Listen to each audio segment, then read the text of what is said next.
When we ask what's inside a black hole, I tend to begin somewhere familiar, with light. Every night sky you've ever seen is a message from the past, a river of starlight drifting across unimaginable distances to meet your eyes. Follow that river towards its source, and you're led to the places where gravity bends it most severely, where light itself is persuaded to take the long way round. That's where black holes announce themselves, not by what they emit, but by what they deny. An absence framed by a ring of furious, falling matter, heated until it glows. Look at that halo in your mind's eye. It's not a wall or a solid thing. It's the last scream of light from gas that has come too close, curved too sharply, fallen too far. Out here, clocks behave. In there, time acquires a texture. And the closer you drift, the more you notice that your watch appears to tick slower to anyone watching from a safe distance. That's not a trick of perception. It's the geometry of the universe, doing exactly what Einstein said it would do. Gravity telling time how to pass. Now, the place everyone talks about is the event horizon. You often hear it described as a boundary, and it is, but not a boundary you'd feel if you were unfortunate enough to cross it in a very large black hole. No klaxon sounds, no sudden jolt. The drama is in the mathematics rather than your stomach. The horizon is simply the last contour in the landscape where all future paths point inward. Outside, you can wander where you like in space, so long as you move forward in time. Inside, the roles swap. Outwards stops being an option. Going deeper becomes as inevitable as going tomorrow. Imagine you continue the fall and let the universe grow quiet. You can still send a beam of light ahead of you, but you'll never push that beam back across the horizon. Signals that were once an invitation to conversation become whispers that circle and fade. For an observer far away, you've frozen on that dark surface. For you, nothing stalls. There is just the inexorable pull of geometry, a river that flows towards somewhere our equations describe with uncomfortable honesty, the singularity. I should say what that means. A singularity is not a thing. It's a place where our description fails. The smooth fabric of general relativity tells us that curvature grows without bound, which is a mathematically polite way of saying we've asked the wrong question with the wrong tools. The right tools, we suspect, are quantum ones. And that's why black holes are not merely curiosities. They are laboratories, natural thought experiments that press our best ideas together until the gaps show. There's a lovely, maddening problem that lives here: information. In the quantum world, the details of a system, however scrambled, are never truly lost.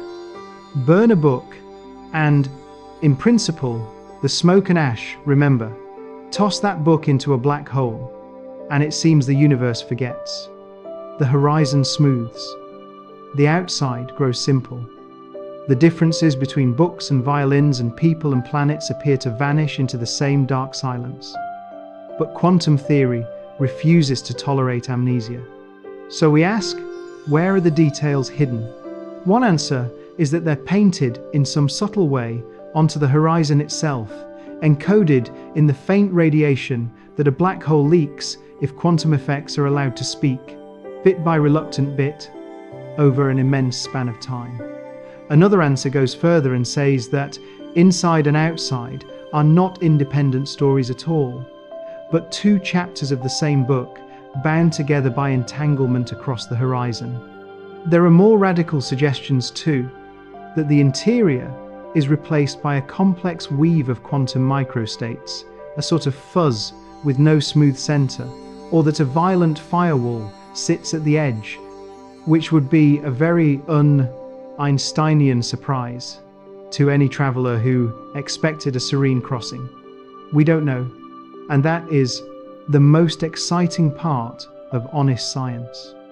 While we're here, there's a charmingly counterintuitive idea about size. From the outside, a black hole is defined by a modest circle, the horizon. But some solutions of the equations suggest the interior volume can be vast, growing with time like a cathedral that keeps adding rooms behind a small door. It's a reminder that geometry is not obliged to honor our intuitions. The world can be bigger on the inside. As for the old science fiction hope wormholes, tunnels through space-time, the sober answer is that nature doesn't seem to provide the exotic fuel you'd need to hold one open. The mathematics permits the sketch and then frowns at the engineering. Still, the speculation carries a kind of poetry because it points at a deeper truth. Black holes sit at the seam between the known and the not yet. They are the place where space and time, energy and information, beauty and terror all meet and ask us to think harder. So what's inside a black hole? A promise, first of all. Once you cross the horizon, the future is a place, and it lies inward. A question, written at the limits of our best theory. And perhaps, when we finally learn to listen to the quantum music that plays there, an answer that tells us not only about the heart of a collapsed star, but about the foundations of reality itself. If we're going to talk about the inside of a black hole, we should first talk about its surface, because curiously, the surface knows an astonishing amount. In the 1970s, Jacob Bekenstein and Stephen Hawking discovered that a black hole has entropy, a kind of cosmic bookkeeping for information, and that this entropy isn't proportional to the volume inside, it's proportional to the area of the event horizon. That's a quietly revolutionary sentence. It suggests that the finest grained details of whatever fell in are somehow recorded on a two-dimensional boundary that wraps a three-dimensional interior, as if the universe were hinting at a hologram. The mathematics even gives you a simple expression. The entropy is 1/4 of the horizon's area in Planck units. A compact little formula with a very big message. Now, if a black hole has entropy, it must also have a temperature, and if it has a temperature, it must radiate. Hawking showed that quantum fields near the horizon make black holes very slowly leak energy as thermal light, Hawking radiation. That raises a profound question. Suppose you toss in a painting or a poem or an oak tree. From the outside, everything that once distinguished those things appears to vanish into a featureless darkness, and after a very long time, you're left with a cloud of perfectly ordinary radiation. Where did the details go? That's the information paradox, and for decades it seemed to force a choice between the smooth space-time of Einstein and the unbreakable rules of quantum theory. In the last few years, though, theorists have made real progress. Using new replica wormhole calculations, they recovered the page curve, the precise way the radiation's entropy should rise and then fall if information is in fact preserved. It is not yet a full, final story, but it's a strong signpost that black holes keep their books balanced after all. Before we drift any deeper, let's pause at the doorstep and ask what it feels like to cross it. General relativity says the event horizon of a very large supermassive black hole isn't a physical wall. If you free fall across, locally meaning for you and the small laboratory, you carry with you nothing dramatic has to happen right there. NASA's recent visualizations are lovely for this. They let you ride a camera down through the bright ring, into the black, to the very point of no return, making clear that the real violence is not at the horizon itself, but in the gravity that waits further in.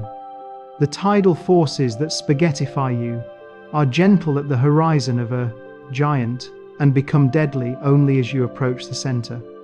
Then there is a deliciously counterintuitive fact about size. From the outside, a black hole is defined by a modest sphere, the horizon. But if you ask, how much room is there inside? The answer, depending on how you slice space-time, can be a great deal. In certain natural definitions, the interior volume actually grows with time, even if, from the outside, the whole looks unchanging. Geometry here shrugs off our everyday intuitions. The world can be bigger on the inside. That peculiar growth may even be relevant to the information problem, offering more storage space for the quantum details of what fell in. The technical literature is clear on the core point. Interior volume can be large and can evolve in ways not simply tied to the area you see from outside.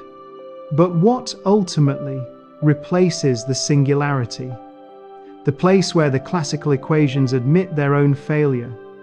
There are several competing ideas, each with a different temperament.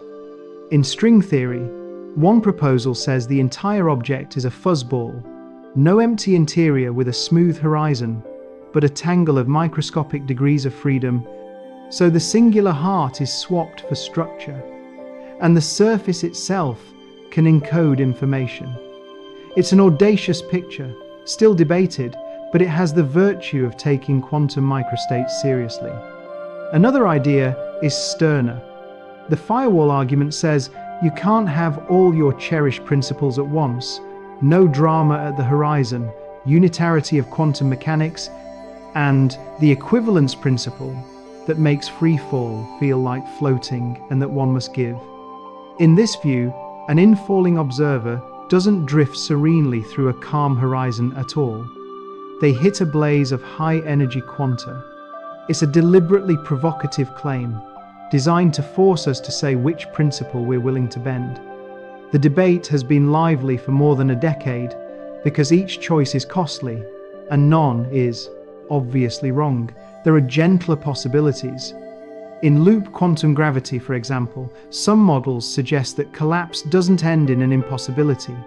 Instead, quantum pressure arrests and then reverses it, producing what's been called a Planck star, a tiny, dense core that eventually bounces, with the outside world seeing that release only after an immense time because gravity slows clocks so profoundly.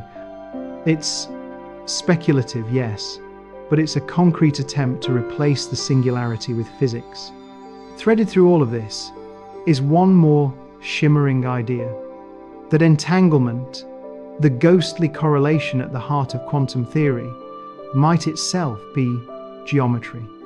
You'll hear people summarize it as ER equals EPR, a slogan connecting wormholes with entangled pairs. It's not a license for star hopping. It's a carefully defined statement about certain, very special situations. But it points in a beautiful direction. Perhaps space-time is woven from quantum relationships, and a black hole is where the weave is pulled tightest. In that sense, the question, what's inside, becomes, what is space made of? And how does information build geometry? Questions that feel less like an ending and more like an invitation. So we stand at the edge and we listen. A horizon with the memory of an area. A whisper of radiation that may return the ledger entries it borrowed. An interior that might be vast. And competing sketches, fuzzballs, firewalls, bounces, vying to replace a singularity with something you could, at least in principle, describe. I find that profoundly calming rather than unsettling.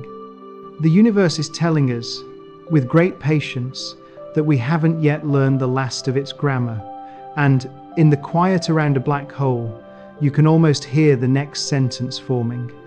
There's another way to ask what's inside a black hole, and it begins with the evidence that they're real at all. We didn't start with equations and then simply decide to believe them. We looked. In 2019, the Event Horizon Telescope stitched together radio dishes across Earth and produced the first direct image of a black hole shadow in the galaxy M87, a faint ring of light wrapped around a darkness that is not an object, but a boundary drawn by gravity. 3 years later, the same global eye resolved the shadow of the one at the center of our own galaxy, Sagittarius A, and it looks strikingly similar. Different mass, different neighborhood, same underlying physics. If you want a picture of inside, begin there. The universe showing us the outline of a place where outward no longer exists. Pictures are only half the story. We also listen. In 2015, twin interferometers in the United States heard space-time itself ring when two distant black holes collided, LIGO's first detection of gravitational waves. For a fraction of a second, the power released was greater than all the stars in the observable universe blazing at once, and yet what reached us was a tiny shiver in distance, smaller than a proton. Those waves told us about masses, spins, and the birth of a new horizon, how geometry can fuse, settle, and sing. That song is part of the interior's biography. It's how black holes tell us they exist and what they are made of: curvature, not atoms. If you prefer a more patient kind of evidence, consider the star S2, which spends about 16 years racing around the Milky Way's center. As it swoops near the dark mass, its light stretches, reddens, exactly as Einstein's theory predicts when time itself is running slow. Entire careers have followed that one star through a complete orbit, teasing out the geometry written into its path. These observations, alongside decades of theory, helped earn the 2020 Nobel Prize in Physics, a recognition that black holes are not just solutions on a chalkboard, but citizens of the cosmos. So, what is the surface of such a thing made of? Not matter in the ordinary sense, but information. That's the remarkable content of the Bekenstein-Hawking insight. A black hole carries entropy, microscopic degrees of freedom, and the amount is proportional not to how much room there seems to be inside, but to the area of the horizon. It's as if nature has written the ledger of everything that fell in on a two-dimensional sheet. The elegance of the formula is disarming. Entropy equals a quarter of the area in Planck units, a single line compressing an entire philosophy of physics. And if there is entropy, there is temperature, and if there is temperature, there is a glow, Hawking radiation so faint for big holes that the cosmos itself drowns it out, but inevitable in principle. That whisper suggests an astonishing endgame. Left alone for an impossible length of time, a black hole slowly evaporates. You can hear, underneath that idea, the rhythm of a paradox. Toss in a book, or a person, or a planet. Wait while the whole warms the void with anonymous, thermal light. What becomes of the details? Quantum theory will not permit a universe with a bad memory. Somewhere in that outward drift, there must be a way, however subtle, for the information to return. In the last few years, we've drawn a better map to that return. By allowing new contributions, replica wormholes into the careful bookkeeping of entropy, theorists have recovered the page curve. Radiation starts off ignorant, then past a certain age it remembers, and by the end it has learned everything the black hole knew. It's not a Hollywood tunnel you can fly through, it's a mathematical bridge in the accounting of quantum gravity. But it tells us something deep. If you watch with infinite patience, the universe appears to keep its promises. Let me bring you closer to the threshold now, not as a stunt, but as a way to set your intuition straight. The event horizon of a supermassive black hole is not a cliff. It's a quiet line in space-time. If you were to fall freely, you wouldn't feel it pass. Only later, as you approach the center, would the gentle stretch become brutal. NASA's recent visualizations capture the experience beautifully. The glare of the accretion flow bending into a ring, the stars behind you lensed into arcs, the clock on your wrist untroubled while the universe outside ages faster and faster. It's an eerie grace, tranquil at the edge, catastrophic at the core. Now, about that core. In Einstein's classical story, the journey ends at a singularity, a place where curvature diverges and our description breaks. But we've learned to be humble about infinities. They are often the universe telling us to revise our questions. Some answers propose structure all the way down. In string theory's fuzzball picture, there is no smooth interior at all, only an enormous tangle of microscopic degrees of freedom. So the very notion of a blank horizon gives way to a complicated, information-rich surface. Others deliver a shock at the edge, a firewall of high-energy quanta that would incinerate any traveler, protecting quantum purity at the cost of the serene crossing promised by relativity. We do not yet know which sketch nature prefers, but the debate is sharpening our sense of what inside must mean when quantum mechanics and gravity speak in the same sentence. And there's a wonderfully counterintuitive twist. From outside, a black hole seems modest, a horizon with a certain radius. Inside, by some perfectly respectable definitions, the spatial volume can be vast and can even grow with time, like rooms being added behind a small door. That feature may prove important for information. A large interior gives you somewhere to hide the complexity, while the horizon slowly returns the account to the outside world. Again, geometry refuses to honor our everyday instincts. Reality is allowed to be bigger on the inside. If there's a unifying thread, it's entanglement, the quantum glue that correlates things across space. Some of the most beautiful ideas suggest that the fabric of space-time itself is woven from entanglement, that the smoothness of the world is a macroscopic illusion born of tiny connections. In that light, a black hole is where the weave is pulled tightest. Asking what's inside becomes indistinguishable from asking how space is made.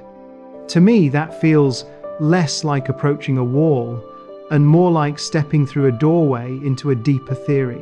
So we proceed carefully, curiously. We look at rings of firelight in distant galaxies. We listen to space-time ring. We follow a single star around an invisible mass for 16 patient years. Each observation is a finger on the outline of a mystery. And inside that outline, if we could read it, is a grammar of nature we're only beginning to learn. We don't possess the final answer, but we have the questions arranged in the right order, and sometimes that's the beginning of understanding. If you want to know what's inside a black hole, it helps to understand what shapes the doorway. Most of them spin. Spin changes everything. It drags space itself into a slow whirl, twisting the tracks along which light and matter try to move. The result is an ergosphere, an onion skin outside the horizon where nothing can stand still with respect to the distant stars.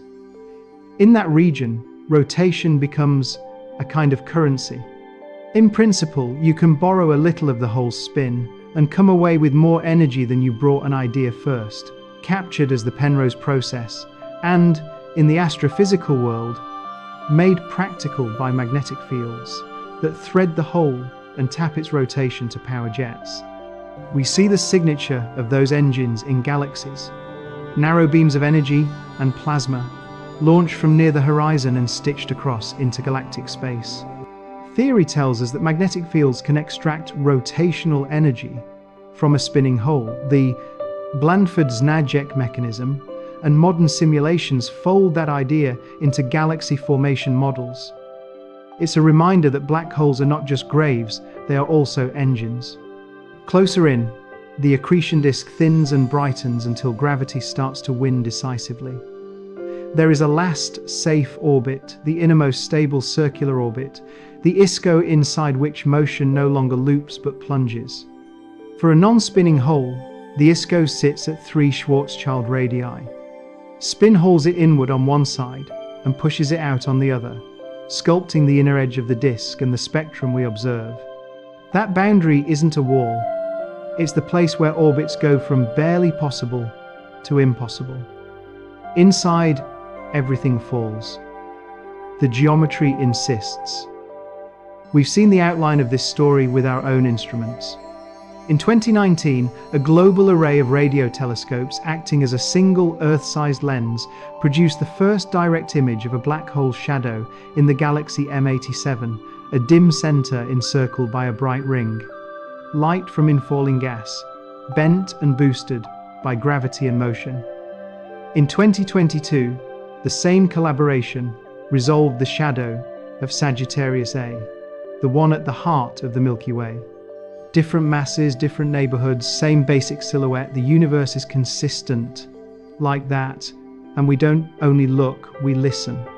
When two black holes collide and merge, space-time itself rings.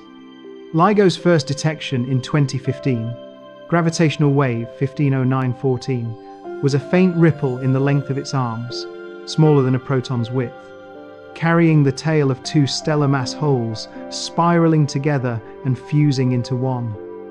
For a moment, the power radiated in gravitational waves exceeded that of all the stars we can see. That song tells us masses, spins, and how quickly a newborn horizon settles. It is the interior's biography, encrypted in curvature and released as music. Back in our own galaxy, a single star has traced the gravity at work, near the central darkness. S2 completes an elongated orbit around Sagittarius A every 16 years. As it swoops through its closest approach, its light reddens, time itself slows for it, in our view, exactly as general relativity predicts.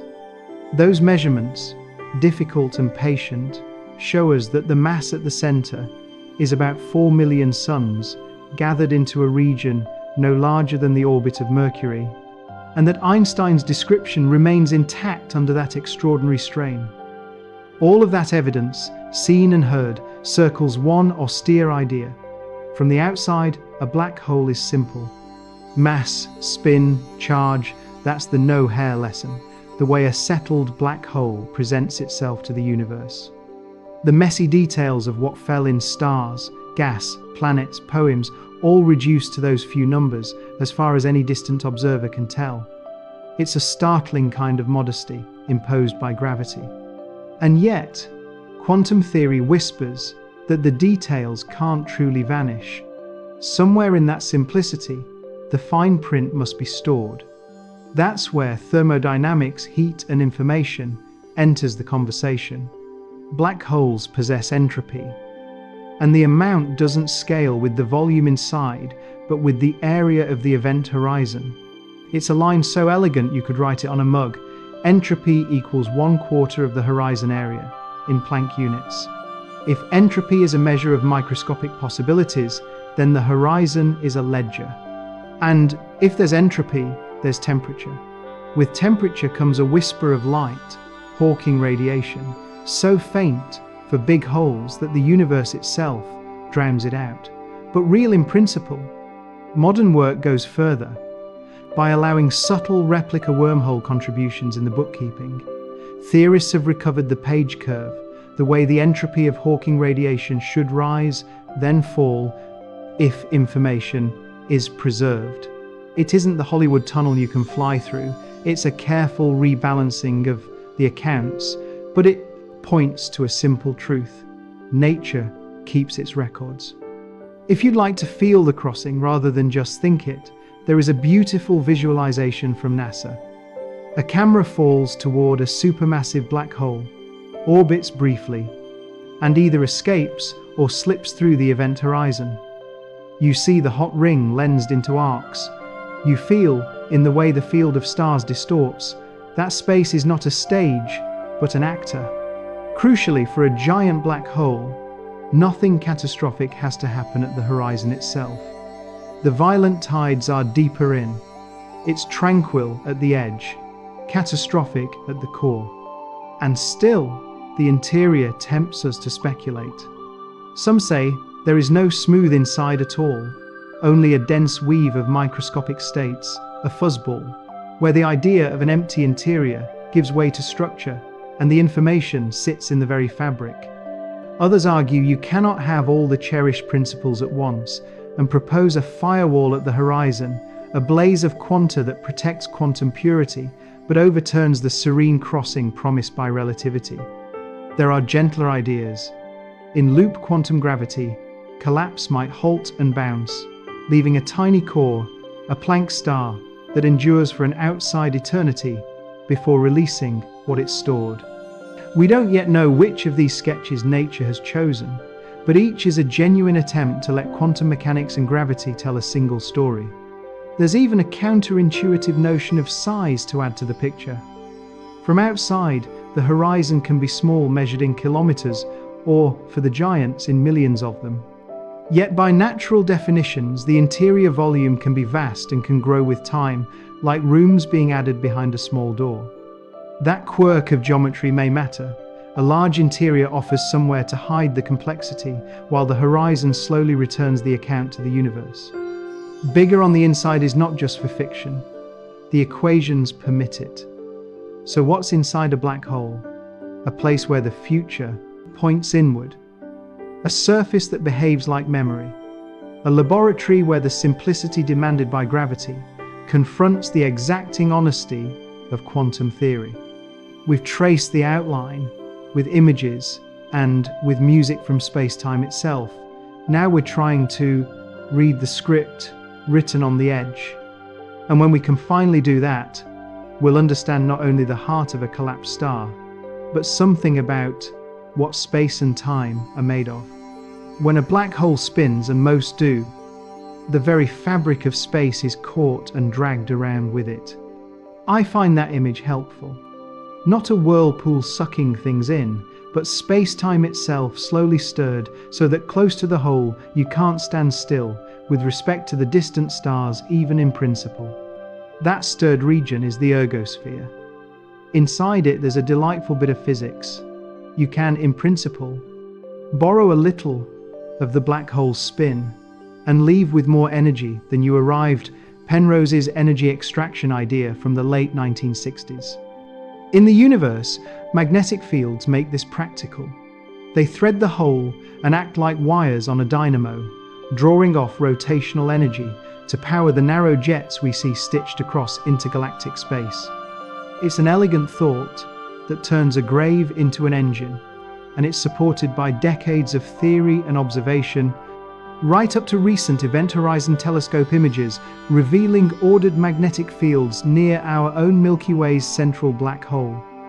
Just outside the horizon, matter tends to arrange itself into a bright, hot disk. There's a last safe nest of orbits, the innermost stable circular orbit, the ISCO. Outside it, you can circle serenely. Inside it, you plunge. The location of that brink depends on spin. Rotation tugs the stable edge inward with the spin side and pushes it outward on the other. It's not a wall you'd feel just the moment when going round ceases to be possible and the geometry insists on down. This quiet but decisive boundary shapes the color and brightness of the inner disk and the way matter finally falls. We've started to see the outline of this near-horizon theater in two ways, by looking and by listening. By looking, the Event Horizon Telescope stitched a planet-sized eye and produced the first direct image of a black hole's shadow in M87 in 2019, and then the shadow of Sagittarius A in 2022. The bright ring is not the surface of anything.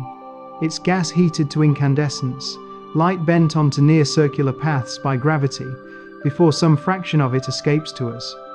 That family resemblance between two very different neighborhoods is a reminder that the underlying physics is universal. By listening, in September 2015, two stellar mass black holes merged over 1 billion light-years away, and space-time rang. LIGO's detection, gravitational wave 150914, was a tremor smaller than a proton, crossing each detector, and yet it carried the fingerprints of mass and spin, and of a newborn horizon settling into simplicity.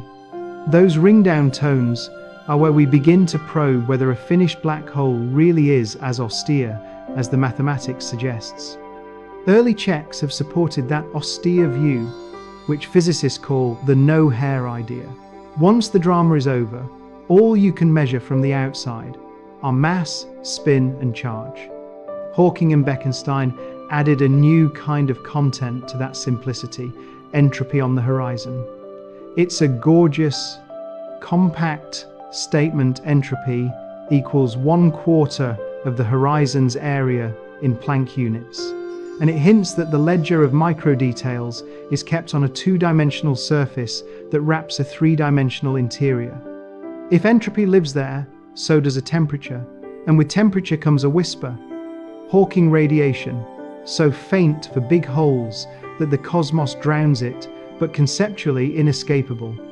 In the last few years, a set of careful calculations has shown how, if you include subtle replica wormhole contributions in the quantum bookkeeping, the entropy of that radiation rises and then falls along the page curve, the behavior required if information is not lost.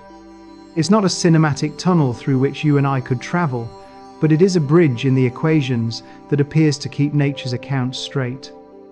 Step inside, at least in thought, and ask what the geometry does next. Here's a quietly astonishing fact.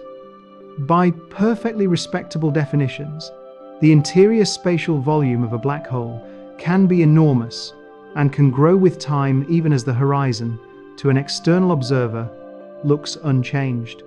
Bigger on the inside isn't only a storytelling device, it drops out of the way we slice space-time to measure volume. That immensity may be relevant to the information puzzle, offering somewhere to hide complexity, while the horizon slowly returns the ledger to the outside world. But there are stern warnings deeper in. In the mathematical interior of a rotating or charged black hole, there's another boundary, a Cauchy horizon, beyond which the classical equations lose predictability. Perturb that idealized picture with a trickle of infalling light or matter, and something dramatic happens: mass inflation. Curvature can surge to extreme values near that inner horizon, signaling that our classical description is failing well before any polite other side could be reached. It's one way general relativity tells us you need quantum gravity now. For intuition, there's a recent NASA visualization I rather like. It lets you ride a camera toward a supermassive black hole, skim the bright ring, and either just escape or slip across the horizon. The important lesson is an old one made vivid. For a giant, nothing explosive has to happen at the horizon itself. The strange, severe tides are deeper in, tranquil at the edge, catastrophic at the core. If you ask what builds that interior in the first place, some of the most suggestive ideas point to entanglement, the quantum correlations that link systems even when they're far apart. One bold slogan says ER equals EPR, that wormholes and entanglement are two descriptions of the same underlying relationships. Another argues that the smoothness of space-time itself is an emergent consequence of entanglement across many degrees of freedom. If that's right, then what's inside is, in a very real sense, the pattern of quantum relationships that hold the world together, and a black hole is where the weave is pulled tightest. And because we're not done looking or listening, there's more to come. The next generation Event Horizon Telescope is being built to turn still pictures into horizon-scale movies, revealing how the ring flickers and how magnetic fields thread the flow in time. Farther out, a space-based gravitational wave observatory called LISA will listen in a different octave to the slow, deep mergers of supermassive black holes, mapping their growth across cosmic history. These are not ornaments on the story, they are the next pages. So when I speak about the inside of a black hole, I imagine a layered answer, a surface that behaves like memory, a modest doorway to an unexpectedly vast hall, an inner frontier where classical predictability fails, and beneath it all, the possibility that space itself is woven from quantum threads. It's a picture still being drawn, but there's reassurance in that. The universe is patient, and if we keep looking and listening, it tells us what it's made of. There's a gentler way to think about what's inside, and it starts with how simple black holes look from the outside. After all the drama of collapse, they settle into an extraordinary austerity, mass and spin and charge in principle. We call this the no-hair idea, and even the ring-down music after mergers agrees those fading notes match the spectrum you'd expect from a featureless curved black hole defined only by those few numbers. It's nature's minimalism, different histories, same exterior. That's why the inside becomes the battleground for the hidden details, where, if anywhere, the fine print lives. Now, bring the horizon closer in your mind and ask how hot that surface of no hair really is. Thermodynamics gives us a line you could write on a coffee mug. The entropy is a quarter of the horizon area in Planck units. If there's entropy, there's temperature, and with temperature comes a whisper of light-hawking radiation. It's so faint for astrophysical holes that the cosmos drowns it, but as a principle it's inescapable. The same framework also says lifetime rises with mass cubed. A black hole with the mass of the Sun would evaporate over roughly 10 to the 67 years, far beyond any human timescale, while tiny primordial black holes, if they formed in the early universe, could in some mass ranges be gone already. That contrast guides how we imagine inside evolving. Giants change almost not at all. The tiniest could end in a last bright sigh. Those primordial cousins carry a provocative footnote. If the early universe made a spectrum of black holes, could some still be with us, hiding as part of the dark matter? It's a live question with tight constraints, and the literature keeps moving. Most mass windows look severely limited, but a few possibilities remain under debate. If any survive, their interiors would be silent vaults from the first fractions of a second after the Big Bang, and their evaporation or lack of it would be cosmic archaeology. All this talk of horizons and silence can sound abstract until you remember we've drawn their silhouettes and heard their songs.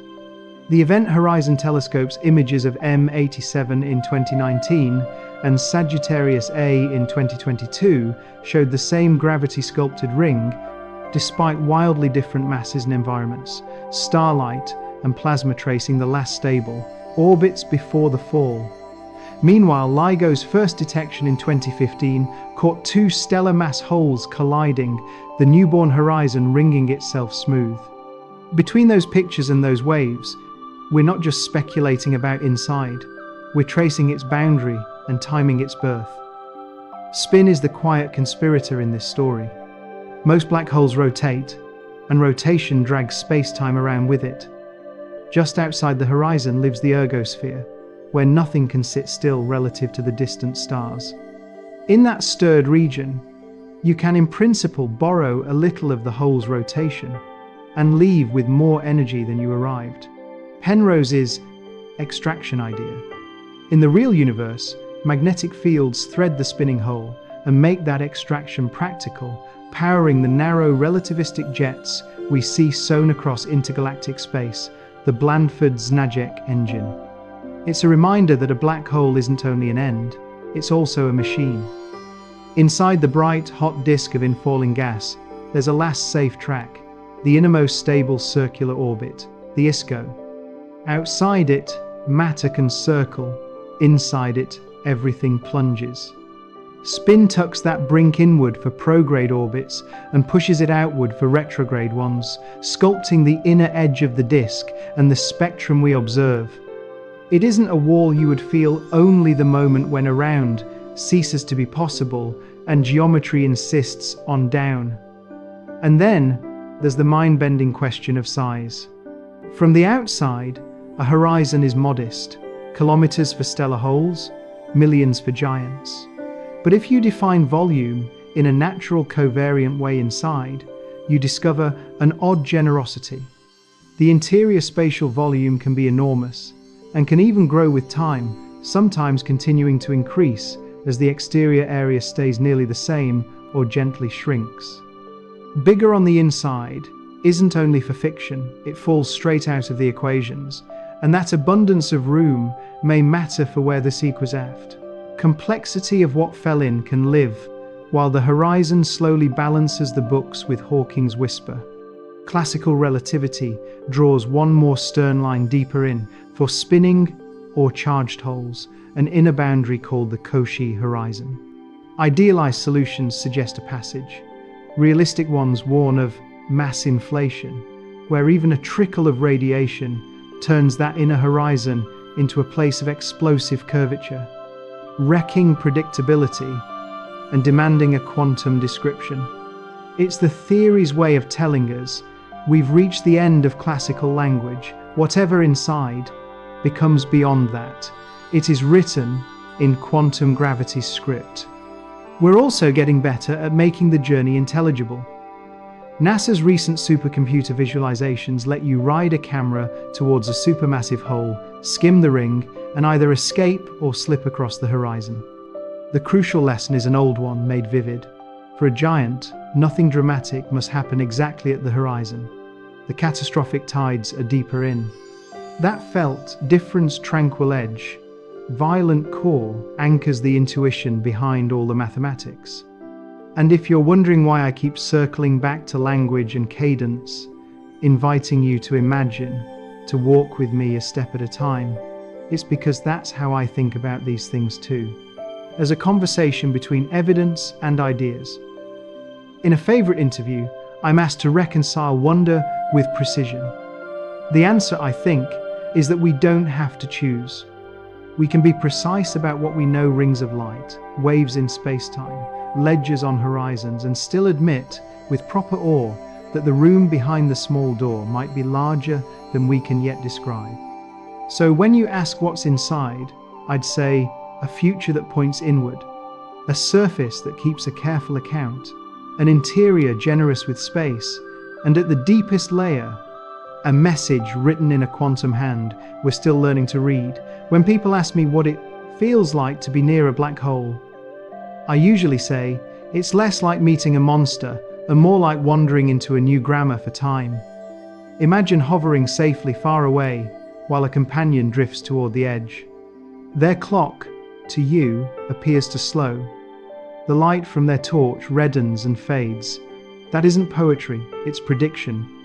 General relativity insists that gravity alters the rate at which time flows, and the color of light effects we've actually measured in the motions and spectra of stars skimming the Milky Way's central black hole, where a star called S2 flashed the unmistakable redshift that Einstein foretold. Those measurements, along with decades of painstaking stellar orbits, helped earn the 2020 Nobel Prize in Physics. The point is simple and profound.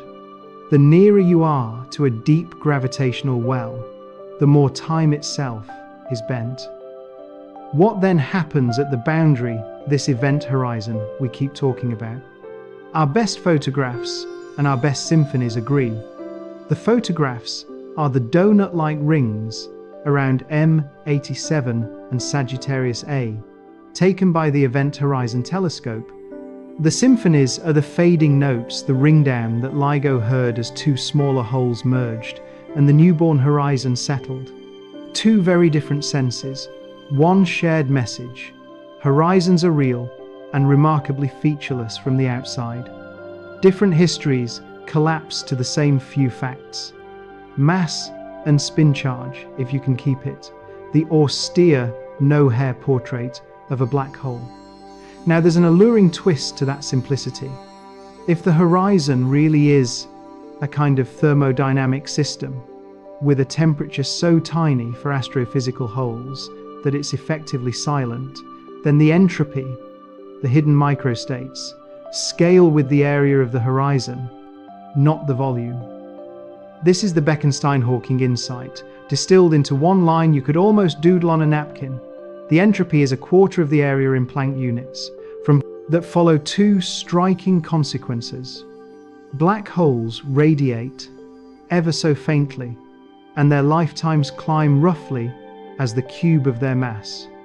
A stellar mass hole would outlast galaxies, something like 10 to the power of 67 years. In other words, for giant holes, the exterior hardly changes across the entire history of stars. For hypothetical microscopic ones from the early universe, the end might already have come and gone. Spin, too, reshapes the near-horizon world.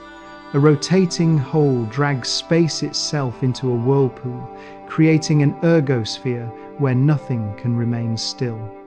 In that stirred-up region, there are thought experiments and astrophysical engines that let you siphon off rotational energy. The Penrose picture is a beautiful classroom exercise. The Blandford-Znajek mechanism is what nature probably uses, threading magnetic fields through the ergosphere to launch jets across intergalactic space. When we look at the universe and see pencil-thin beams spanning thousands of light years, it's hard not to think of that quiet machine working at the heart. If you drifted in with a ring of hot gas, you'd discover one last graceful orbit, the innermost stable circular orbit beyond which a round becomes down. Spin pulls that brink inward for prograde motion and pushes it outward for retrograde, carving the inner edge of the accretion disk and sketching the energy you can extract before the plunge. It's not a wall, it's a change in what the geometry allows. That quiet detail where the stable orbits end has become an observational dial because it leaves fingerprints in X-ray spectra and timing. You might ask though whether inside is small. From a distance, the horizon can be only kilometers across for a stellar mass hole, millions of kilometers for a supermassive one. Neat, manageable numbers. But if you define interior volume on natural space-like slices, relativity plays a trick. For a long time after formation, the interior volume can grow enormously, even if the exterior area stays roughly fixed. It's one of those results that seems mischievous, until you remember that inside the horizon, the coordinates swap roles. What we call inward behaves more like time. In some models, that growth continues for aeons before quantum gravity says enough. So yes, there is room in there, room for complexity to blossom, though room is a metaphor pressed to its limits. Go deeper in the mathematics of a rotating hole, and you meet a second boundary, the Cauchy horizon. In the idealized solution, it's a doorway to an analytically continued space-time with all sorts of exotic features. In the realistic universe, it's a warning sign. Tiny ripples get amplified to catastrophic curvature, a process called mass inflation. That's the theory's way of telling us that the classical picture has reached the end of its map. The next stretch needs quantum gravity. We can draw the line crisply on paper, but the physics becomes noisy and bright with quantum questions. And about those quantum questions, this is where modern work has been unexpectedly generous.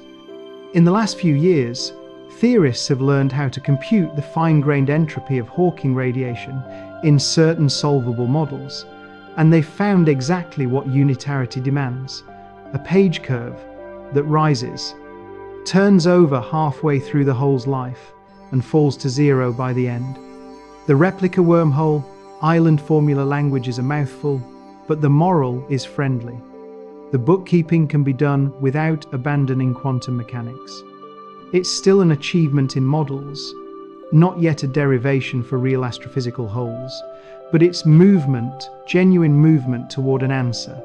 None of that would matter if black holes were merely ideas on blackboards. But we have the photographs of horizons taken in 2019 and 2022, and the polarized view in 2024 that begins to trace magnetic fields around our own galaxy's hole. We have the first gravitational wave chirp from 2015, whose final ringing matched a featureless Kerr remnant. And we even have something like a guided tour, NASA's supercomputer visualization, letting you ride a camera toward a supermassive hole, linger at the bright ring, then either skirt away or slip inside, with the tides gentle at first and violent only later.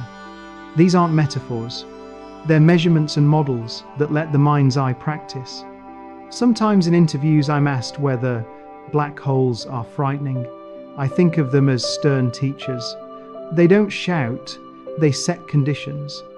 They tell us that information and geometry must be woven together more tightly than we knew, that the bookkeeping on a surface can somehow account for a vast interior, that a rotating shadow can power a jet, that time itself can be braided by gravity. And then they hand us a small gift, the promise that by understanding horizons we might learn finally how to speak about space and time in one language, quantum and gravitational at once. When I say that black holes are keys to the universe, I'm not being grand, I'm being literal. They let us unlock parts of physics that refuse to open any other way. So what's inside? A geometry that turns inward like an hourglass, a surface that counts more than it seems, a core that sends classical theory to the blackboard corner, and beyond that, a quantum handwriting we're just beginning to sound out. And this matters evidence that the story is real. Stars reddening as they skim the brink. Horizons painted by telescopes the size of Earth. Space-time itself ringing like a glass. That, to me, is the sort of mystery you can fall asleep to, because it's not a nightmare, it's a lullaby written by the universe on the edge of time. There's a beautiful law that governs that ring, and everything within it, areas like to grow. In classical gravity, when two black holes collide and settle, the total area of their horizons never decreases. It's a kind of second law for geometry, the analog of entropy increasing for steam or starlight. When LIGO first heard two stellar black holes fuse gravitational wave, 1509-14, the newborn horizon rang like a bell, and the data let us infer masses and spins consistent with that area increase story. The mathematics is austere, the observation is musical. Together they say the same thing. From the outside, that final remnant is astonishingly simple. After the drama fades, all the messy history condenses into a few numbers: mass and spin, and charge if you can keep it. This no-hair idea isn't just a clever phrase. The dying notes of the ringdown let us test it by reading the quasi-normal modes of the remnant. Early analyses of gravitational wave, 1509-14's ringdown, found the tones you'd expect for a featureless Kerr black hole evidence, within errors that nature likes the minimalist design. Future space detectors will listen in a deeper octave and sharpen that check. Now rest your attention on the horizon itself. If it behaves like an area that can only grow in classical physics, then thermodynamics whispers a stronger claim. The horizon carries entropy.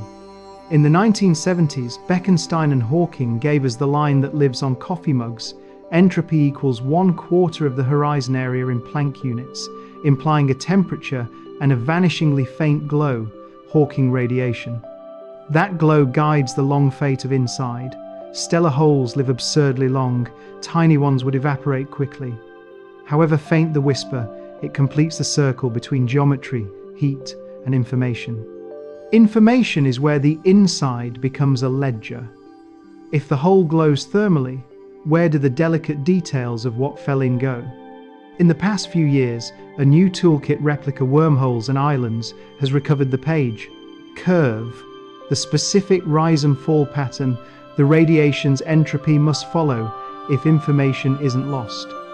In plain language, the bookkeeping works out in models where gravity is tractable. It isn't a sci-fi tunnel, it's a careful addition to the accounting that lets the outside eventually learn what the inside knew. That's progress, and it points to unitarity preserved. Spin complicates and enriches the doorway. A rotating black hole drags space itself into a slow whirl, creating the ergosphere, a region where nothing can truly stand still. In that stirred zone, rotation is a currency you can, in principle, spend. Penrose sketched the thought experiment. In the universe, magnetic fields thread the spin and do the engineering, extracting energy to power jets that lance out of galaxy cores. Blanford and Znayak described the mechanism decades ago. Modern images even show ordered magnetic fields near our own galactic center, hinting at the quiet machine at work. Just outside the horizon, the last safe racetrack, the innermost stable circular orbit, marks where around becomes down. Spin tucks that brink inward for prograde motion and pushes it outward for retrograde, shaping the inner disk and the spectra we observe. Theory has become precise here, with exact solutions for plunges from the ISCO in the Kerr geometry. Observers, meanwhile, use X-ray fingerprints and timing to infer where that brink lies around real holes. It's not a wall you'd feel, only a change in what geometry allows. Quiet, decisive, elegant.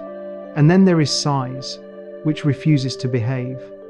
From far away, the horizon might be kilometers across or millions of them. Inside, by natural definitions of volume on space-like slices, the interior can be enormous and can even grow with time, while the exterior barely changes.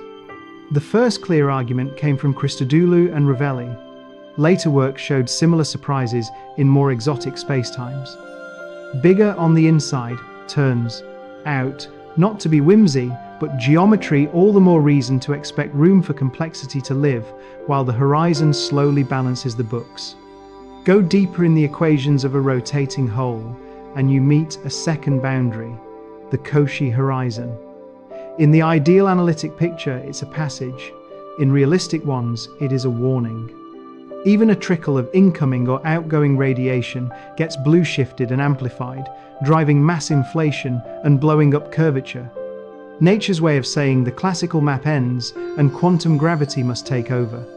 It's sobering but helpful, because it tells us where our language fails and where a new one is required. All of this would be sterile if we couldn't see or hear the edges, but we can. The Event Horizon Telescope's images of M87 and Sagittarius A revealed the expected silhouette bright ring, dark shadow drawn by gravity's lens. Meanwhile, the first gravitational wave chirp in 2015 gave us the birth cry of a new horizon. Between those eyes and those ears, the outline of inside is real. And to practice our intuition, NASA's supercomputer visualization lets us ride a camera toward a supermassive hole, skim the ring, and either escape or slip across the line where outward no longer exists. So what lives inside? A future that points inexorably inward. A surface that keeps a meticulous account. A roomy interior that grows in ways our instincts don't expect. A deep frontier where predictability, classical, comfortable, gives way to quantum grammar. And around the edge, evidence we can see and hear. I find that thought soothing rather than frightening. The universe has arranged the questions neatly. We are learning to read the answers. One ring of light, one fading tone, one careful calculation at a time. There is a line of thought I love because it joins beauty to precision. When you look at the halo around a black hole, you're not seeing a surface, you're seeing paths of light, some making a single swoop around the hole, some looping more than once before they escape. The result is a nested set of rings, the brightest of which is what we now call the photon ring. It's a manifestation of pure geometry, light taking the longest possible way home, and still, somehow, arriving. We've even photographed the outline of this drama. The shadow encircled by a glowing ring, first in the giant at the heart of M87 2019, and then in Sagittarius A, our own galactic center, 2022. Same silhouette, wildly different neighborhoods. That's the kind of rhyme the universe delights in. We didn't just see, we listened. In September 2015, two small black holes far away collided and space-time rang. The signal, gravitational wave 150914, was a rising chirp followed by the dying notes of a ringdown, the newborn horizon settling into the simplest possible state. Those tones are not metaphor, they're the spectrum of a black hole returning to calm. And our detectors recorded them with exquisite agreement to Einstein's equations.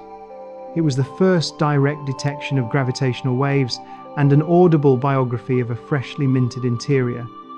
From there, you can draw a lovely contrast. Outside, finished black holes are almost shockingly modest. Mass and spin and in principle charge are the whole story, no hair as we say. That minimalism is why the interior carries so much philosophical weight. If the exterior forgets what fell in, where do the details go? Thermodynamics points at an answer that still feels slightly magical even after 50 years. The horizon carries entropy, and the amount scales with area, not volume. One neat line captures it in natural units. Entropy equals a quarter of the horizon's area, and that implies a temperature and a whisper of radiation. The whisper is Hawking's. Black holes glow, very faintly, and in an empty universe, they'd evaporate. The biggest holes barely change over the age of the cosmos. The tiniest would be gone already. But either way, the accounting must work. For a long time, we weren't sure how to do the books. Then, in the last few years, something remarkable happened. Using new tools, islands, and replica wormholes, physicists learned to compute the fine-grained entropy of the radiation in solvable models and found exactly what unitarity demands: the Page curve.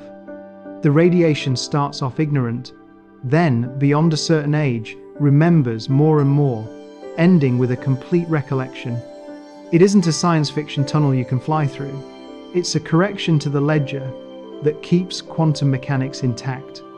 But it tells us the interior and exterior are entangled in a way that lets information return, bit by subtle bit, with that faint glow. If you want to feel this rather than just hear it, there's a supercomputer flight I often recommend. NASA built a visualization in 2024 that lets you ride a camera towards a supermassive black hole.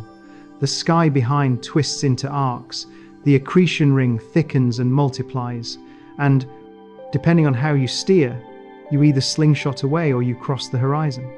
The most important lesson is a quiet one. For a giant, nothing dramatic happens right at the horizon for you, the local traveler. The violence waits inside. The boundary is not a wall, it's a change of future. Spin complicates the doorway in a beautiful way. Most black holes rotate, and rotation drags space-time around frame dragging, so that just outside the horizon, there's an ergosphere where nothing can stand still with respect to the distant stars. In that region, rotation is a kind of currency. In thought experiments, you can spend it the Penrose process. In the real universe, magnetic fields do the engineering. Thread a spinning hole with field lines, and you can tap rotational energy to launch narrow relativistic jets. That's the Blandford's Nyjet mechanism, written down in the 1970s, and now a workhorse of simulations. In 2024, the EHT even mapped structured magnetic fields near Sagittarius A, a grave that doubles as an engine nature's sense of humor. If you hover above the disk, there's one last racetrack for orderly motion, the innermost stable circular orbit, the ISCO. Outside it, matter can circle. Inside it, around becomes down, and the plunge begins. Spin pulls that brink inward for prograde motion and pushes it outward for retrograde, and those details leave fingerprints in spectra and timing that observers use to estimate spins. Recently, theorists even wrote exact solutions for the plunge from the ISCO in Kerr spacetime, useful little lanterns for the inner darkness. Now, about size, a question that always raises a smile. From outside, the horizon of a stellar black hole might be tens of kilometers across, for a supermassive one, millions. But by a perfectly respectable geometric definition, the interior spatial volume can be enormous and can grow with time even when the exterior appears unchanging. That bigger on the inside result isn't whimsy. It drops out of how we slice space-time to measure volume, and it may even matter for the information ledger, offering somewhere for complexity to live, while the horizon slowly returns the account to the world. Push deeper into the mathematics of a rotating black hole, and you meet a second frontier, the Cauchy horizon. In idealized solutions, it looks like a doorway to further regions. In realistic ones, small ripples in light and matter are amplified to astonishing energies as they race towards that inner boundary. The effect has a rather dramatic name, mass inflation, and it's one of general relativity's ways of telling us that the classical map runs out here. The curvature soars, predictability fails, quantum gravity clears its throat. We have lovely theorems and models, but they all point to the same moral. Beyond the serene horizon, the interior is where our confident language gives way to a deeper, still-forming one. And in that deeper language, one idea keeps resurfacing. Perhaps space-time itself is woven from entanglement. In its most audacious slogan, ER equals EPR, the geometry of a wormhole is linked to the quantum connection of entangled systems. It's not a license for faster-than-light messages or a tourist tunnel. It's a hint that what we call space may be an emergent pattern in a vast web of correlations. If that's right, asking what's inside becomes indistinguishable from asking how the fabric of the universe is stitched together. A black hole is just where the stitching is pulled tight. So, when I speak softly about the interior, I'm really describing a quartet. First, a boundary. We can now see and hear a ring drawn by bent light, a chord struck by merging horizons. Second, a surface that behaves like memory, with entropy written in area and a long, slow whisper of radiation. Third, an inner geometry that can be vaster than our intuition allows, and in spinning holes far from calm. And fourth, a promise that the right quantum language still being assembled will let the outside recover the story the inside once knew. That's not a nightmare. It's a lullaby of laws humming just beyond the brink. We'll keep following the light that loops and the music that fades, and we'll keep our curiosity steady. In my experience, that's how the universe likes to be understood, gently and in order. People often imagine black holes as ravenous things, but I've learned to think of them as careful accountants. They add, they don't subtract. When two collide, the combined horizon ends up with an area that is greater than, or at least not less than, the sum of what came before. It's the geometry's version of the second law of thermodynamics. And what's lovely is that we've begun to test it with the music of mergers. When LIGO first heard two stellar mass black holes collide in September 2015, the newborn horizon rang down with the tones you'd expect. Consistent with a larger final area, exactly the spirit of Hawking's area theorem. The press material from that first detection still gives me shivers. 3 solar masses worth of energy released in gravitational waves, in a blink. That's the ledger, speaking in its own language. Stand with me at the doorway and look rather than listen. In 2019, the Event Horizon Telescope gave us the shadow of M87, a dim center wrapped in a ring of light. 3 years later, we saw the same silhouette at the heart of our own galaxy, Sagittarius A. Very different masses, very different neighborhoods, same underlying grammar, light skimming the last stable tracks, bent and boosted by gravity and motion into that glowing circlet. The pictures don't show a hard surface. They show the paths light is permitted to take, the geometry itself revealing its outline. And then there's the part I adore because it turns the mathematics into something you can almost feel. In 2024, colleagues at NASA built an immersive supercomputer visualization that lets you ride a camera towards a supermassive black hole. You either skirt the edge and escape, or you cross the horizon and keep going. The crucial lesson is quiet. For giants, nothing dramatic must happen exactly at the horizon for the traveler. The violence waits inside. It's tranquil at the edge, catastrophic near the core. That's a useful cadence to carry in your head as we walk inward. Before we fall, it's worth pausing over the coffee mug equation that changed everything. Bekenstein and Hawking found that a black hole carries entropy proportional not to its volume, but to the area of its event horizon, 1/4 of that area in Planck units, and therefore has a temperature and a faint thermal glow. Hawking radiation is unimaginably weak for the big ones, but as a principle, it is non-negotiable. It ties heat, information, and geometry into a single sentence. For stellar mass holes, the lifetime is absurdly long. For hypothetical tiny ones from the early universe, evaporation could be quick. The accounting isn't a metaphor, it's physics. Of course, an accountant that whispers raises an awkward question. Where do the details go? Toss in a book, a violin, a person, a planet. The exterior settles to mass and spin. The austere portrait we call no hair. For decades, that looked like a quarrel between quantum mechanics, which hates forgetting, and general relativity, which seemed to permit it. In the last few years, though, something beautiful happened. Using islands and replica wormhole techniques, theorists derived the correct page curve in solvable models.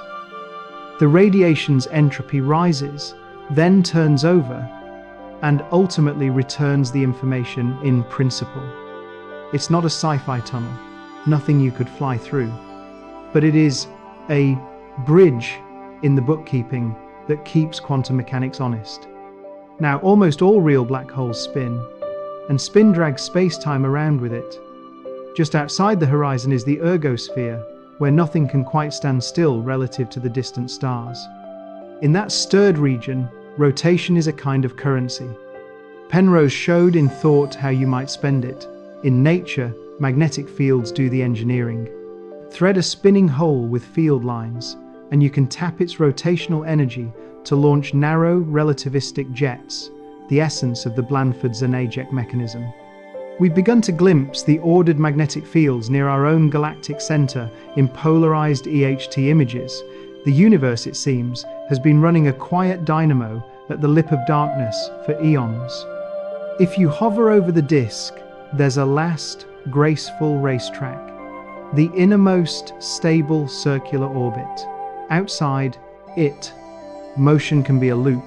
Inside it, around, becomes down. Spin tucks that brink inward for prograde orbits and pushes it outward for retrograde, sculpting the inner edge of the disk and setting the energy you can extract before the plunge. The theory here is wonderfully crisp, right down to exact solutions for plunges from the ISCO in the Kerr spacetime, and observers read its fingerprints in X-ray timing and spectra. Again, the geometry whispers, "Thus far, no farther. Is there room in there?" people ask, picturing a cramped, airless chamber. The equations smile. By natural ways of slicing space-time, the interior spatial volume of a black hole can be enormous and can grow with time even while the exterior area looks steady. Bigger on the inside isn't a magician's flourish. It's a property of the geometry. Once inward, behaves like time. That generous volume may be where complexity lives, while the horizon slowly returns the ledger to the outside world, bit by reluctant bit, in Hawking's faint glow. I have to say, it's a pleasing thought, and a plausible one. Deeper in, the classical map develops a tear. In the ideal equations for a spinning hole, you encounter an inner boundary called the Cauchy horizon. In practice, any trickle of infalling light or matter is blue-shifted so savagely there that it drives mass inflation, a surge in effective curvature that wrecks predictability. It's general relativity's way of saying, politely but firmly, the rest of this story requires a quantum pen. I find that helpful rather than disheartening. It tells us exactly where new physics must speak. If you step back from the mathematics and listen again, the universe keeps repeating the same refrain. We've heard horizons form and settle. We've photographed their silhouettes. We've traced magnetic order at the brink. We've sketched a consistent way for information to be returned without miracles. What remains to be written is the interior's final chapter, the part after relativity's map ends and the quantum one begins. But that's all right. The questions are now arranged in the right order. And when the universe is this patient with us, the decent thing to do is to be patient with it in return. There's a quiet elegance to the rules that govern a black hole's edge. If you like, think of the event horizon as a kind of surface with its own thermodynamics. In the early 70s, Bardeen, Carter, and Hawking wrote down 4 laws of black hole mechanics, echoes of the familiar laws of thermodynamics. The surface gravity is constant over the horizon of a stationary hole. A 0th law. Small changes in mass, spin, and charge relate to changes in area. A 1st law. The horizon area never decreases in classical processes. A 2nd law. And you cannot reach 0 surface gravity by any finite operation. A 3rd law. It's austere, almost ceremonial geometry, behaving like heat. And that 2nd law, the one about area increasing, isn't just chalkboard law. When we first heard two stellar mass black holes fuse in September 2015, the newborn remnant rang itself smooth. From those tones, you can back out masses and spins before and after, and infer that the final horizon's area is larger than the sum of its parents, just as Hawking's area theorem demands. Subsequent analyses have strengthened that check. The music matches the mathematics.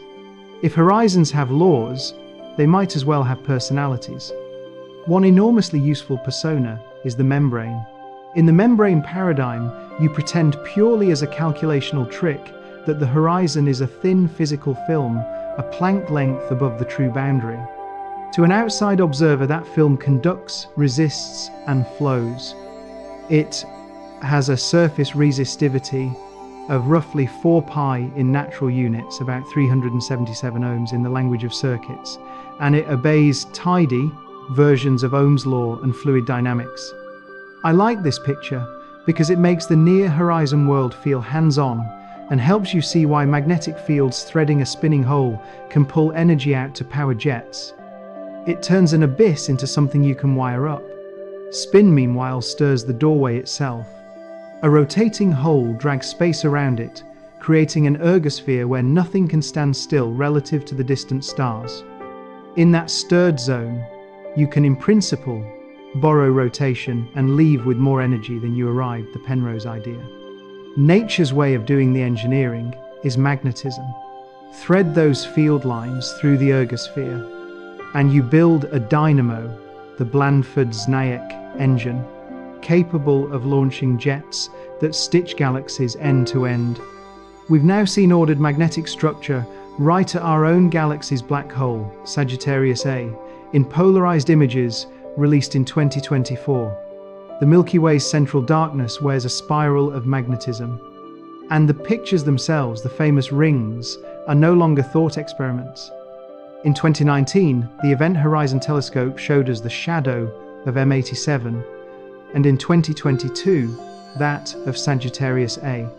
The bright ring is hot plasma in the grip of gravity and motion. The dark center is geometry refusing to let light back out. Those silhouettes are now being refined with polarization, which lets us trace the magnetic field lines that sculpt and feed the inner flow. It's the same grammar in two very different neighborhoods, and it's become a living, yearly enterprise. If you prefer to feel the crossing, NASA built an immersive supercomputer flight in 2024 that lets you ride a camera toward a supermassive black hole, skim the bright ring, and either slingshot away or slip across the horizon. The lesson is gentle and profound. For a giant, nothing dramatic has to happen exactly at the horizon. The violence waits inside. The boundary's not a wall, it's a change of future. Now, since you've asked about inside a word, about how the body fares, tidal forces are what stretch and squeeze you. Gravity is stronger at your feet than your head. For stellar mass black holes, those gradients can be lethal well before the horizon. For a truly supermassive one, the horizon sits far enough out that the same gradient can be modest. You might cross untroubled, only to meet the spaghettifying tides deeper in. It's not drama for drama's sake, it's simply the geometry of how gravity changes with distance. Astronomers even watch stars wander too close to supermassive holes and get torn and pancaked, tidal disruption events lighting up otherwise quiet galactic cores. All this talk of horizons and heat leads to an unavoidable chord: entropy. The Bekenstein-Hawking formula says the entropy is a quarter of the horizon's area in Planck units, which means horizons carry an astronomical number of microstates, so many possibilities hiding in a smooth exterior. If there's entropy, there's temperature. If there's temperature, there's a faint thermal glow. Hawking radiation. For big holes, the universe drowns the whisper. In principle, though, it's there, and it implies a very long, very slow evaporation. That's not romantic metaphor, it's how quantum fields behave in curved space-time. But then comes the subtlety that keeps theorists up at night: information. Quantum theory hates forgetting. Where do the fine details go when a black hole radiates? In the last few years, we've learned to do the bookkeeping better. Using islands and replica wormhole techniques in solvable models, physicists have recovered the page curve. The radiation's entropy rises, then falls, as it must if information is preserved. It isn't a sci-fi tunnel you can fly through nothing. So, theatrical, just a careful balancing of the accounts that leaves quantum mechanics intact. It says the outside can, in principle, learn the story the inside once knew. Even the philosophical sketches have grown sharper. Black hole complementarity suggests two consistent stories. One for the distant watcher, who sees information smeared on a hot, stretched horizon, and one for the falling observer, who feels nothing special at the edge, with no fining. A single observer, able to catch the contradiction. Meanwhile, the soft hair idea proposes that subtle, low-energy excitations on the horizon carry identifying marks that Hawking radiation can, in principle, return to the world. These are not settled answers, but they are honest attempts to let gravity and quantum theory speak the same sentence. So when I say softly that a black hole's interior is a future that points inward, this is what I mean. At the threshold, geometry behaves like thermodynamics. Area grows, accounts are kept, and magnetism threads the flow. Beyond the threshold, the tides write their verdict in the body and the equations both. And far deeper in where classical maps tear, the quantum grammar takes over, promising that the story of what fell will not be lost, only rewritten and given enough time returned. There's a pleasing austerity to the rules at the edge. In the early 70s, Bardeen, Carter, and Hawking wrote down 4 laws of black hole mechanics that mirror the familiar 4 laws of thermodynamics: a constant surface gravity over a calm horizon. A first law balance that links small changes in mass, spin, and charge to changes in horizon area. A second law that says the area never decreases in classical processes. And a third law that forbids reaching zero surface gravity by any finite means: geometry, behaving like heat, almost ceremonial in its precision. What I love is when such elegance meets observation. When 2 small black holes collided in 2015, LIGO recorded their rising chirp and the dying ringdown as the remnant settled. From those notes you can infer masses and spins, before and after, and when you do, the final horizon's area is larger than the sum of the parents, just as Hawking's area theorem demands. Subsequent analyses of that first signal, gravitational wave 150914, turned the hunch into a direct test. The area law holds within uncertainties. The music matched the mathematics. Look again, not with ears but with eyes. In 2019, the Event Horizon Telescope showed us M87, a dim center encircled by a bright ring. 3 years later, the same technique revealed Sagittarius A, our own galactic center. Different masses, different neighborhoods, same grammar, written in light. Those images are not pictures of a surface. They're portraits of allowed paths for photons, taking the longest possible way home. And in 2024, EHT went further, tracing the magnetic fields near Sagittarius A in polarized light, a spiral of order at the very brink. The ring isn't just bright, it's threaded by a quiet engine.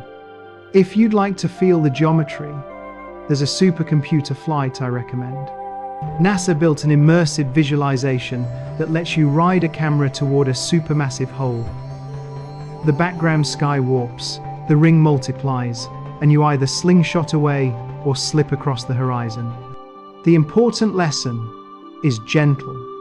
For giants, the crossing itself needn't be dramatic. The violence waits inside. The boundary is not a wall, it's a change of future. Spin deepens the story. A rotating hole drags space-time around it, creating an ergosphere where nothing can stand still with respect to the distant stars. Penrose described how rotation can be spent there in principle. Nature does the engineering with magnetic fields. Thread the spin with field lines, and you can extract rotational energy and launch jets. Blanford and Znajek wrote the recipe decades ago, and modern simulations have sharpened it.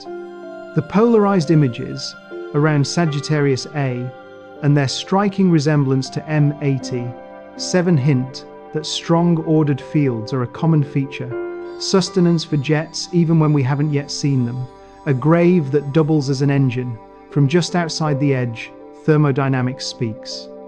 Bekenstein and Hawking taught us that a horizon carries entropy proportional to its area, and therefore a temperature and a whisper of radiation. For stellar and supermassive holes, the whisper is unimaginably faint, but as a principle, it's non-negotiable. Geometry, heat, and information are entangled. That was the seed of a paradox. If the glow is thermal, where do the details go?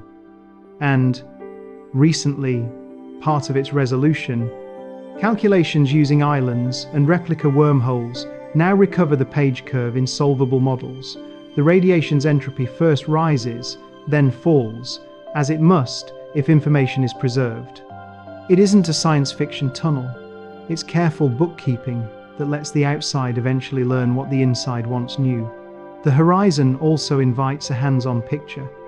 In the membrane paradigm, you pretend purely as a calculational trick that the horizon is a physical film a tiny distance above the true boundary.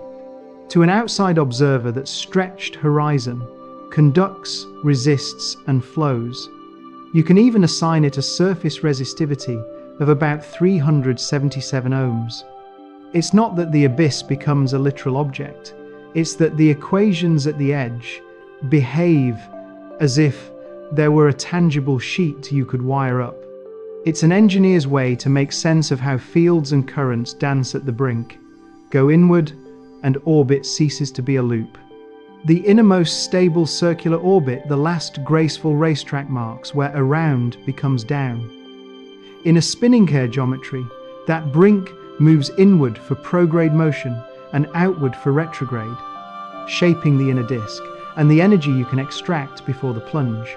Theorists have even written exact solutions for plunges from the ISCO, lanterns for the inner darkness. Observers read the fingerprints in X-ray spectra and timing to estimate spins. Elegance with consequences. And the ring itself is richer than a single loop. General relativity predicts a nested set of ever fainter photon Su-brings light that loops multiple times before escaping. They're difficult to isolate today, but there's a clear path. Longer baselines, higher frequencies, and clever analysis should let us resolve those Su-brings and use their shape to weigh mass, spin, and orientation with exquisite precision. In other words, the ring is not just beautiful, it's a ruler. Now, a sober word about the deep interior. In the ideal mathematics of a spinning hole, you meet a second boundary, the Cauchy horizon, where predictability fails. In realistic scenarios, tiny ripples of light and matter are blue-shifted so ferociously there that mass inflation drives curvatures sky high. General relativity's way of saying the classical map ends and quantum gravity must take over. Even more recently, theorists have argued that similar explosive growth can arise in dynamic, accreting interiors without a clean Cauchy horizon at all. Either way, the moral is the same. Serene at the edge, wild at the core, and a clear invitation for quantum physics to speak. I find comfort in how neatly the universe now presents this subject. We've heard horizons form and settle. We've photographed their silhouettes. We've traced magnetic order at the brink. We've confirmed that areas don't diminish when holes fuse. Our theoretical ledger, once embarrassed by heat and information, now balances more convincingly with islands and page curves, still provisional, still being refined, but pointed in the same direction as the data. And in the best tradition of physics, the unsolved piece sits exactly where you'd hope, behind the calm horizon, at the limits of classical language, waiting for quantum gravity to finish the sentence. If you keep listening to the faint music of mergers, To the whisper of theory, you can almost hear the shape of the inside. A future that points inward, an accountant that never loses a page, a silent engine threaded with magnetism, and, deep within, a grammar we are just beginning to learn. When I look at that glow now, I don't just see brightness, I see structure. In 2024, the Event Horizon Telescope revealed Sagittarius A in polarized light threads of order, right at the brink, magnetic fields spiraling like fine grain in dark wood. What we saw matched the pattern in M87, different giants, same grammar. That's a quiet hint. The magnetic field isn't an accessory. It's part of the machine that shapes what happens at the edge. There's also a subtler ring nested inside the one we've all seen. General relativity predicts a family of photon subrings, each made of light that has looped the hole multiple times before escaping. We haven't cleanly separated those subrings yet, but theory says their sizes and spacing are universal rulers, letting us weigh mass, read spin, and test gravity at the edge with exquisite precision when we can resolve them. It's a patient person's science, but the prize is clarity written in circles of light. The pictures are becoming films.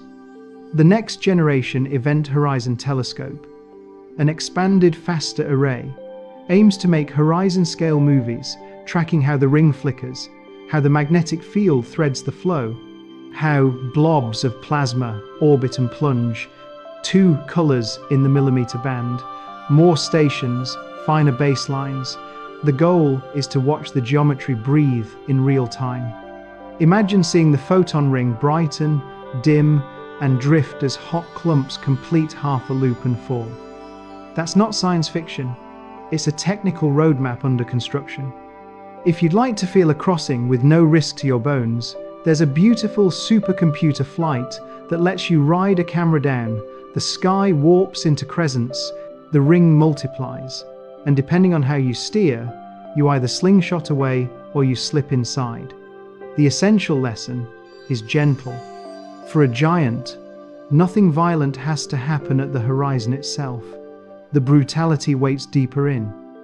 The boundary is not a wall, it's a change of future. Our ears are just as useful as our eyes. In 2015, we first heard 2 small black holes collide. A rising chirp, then the newborn horizon's ring down. A chime as it settles into simplicity. From that music, you can infer the before and after masses and spins, and then ask a very strict question. Did the final horizon's area grow? Hawking's area theorem says it must, classically.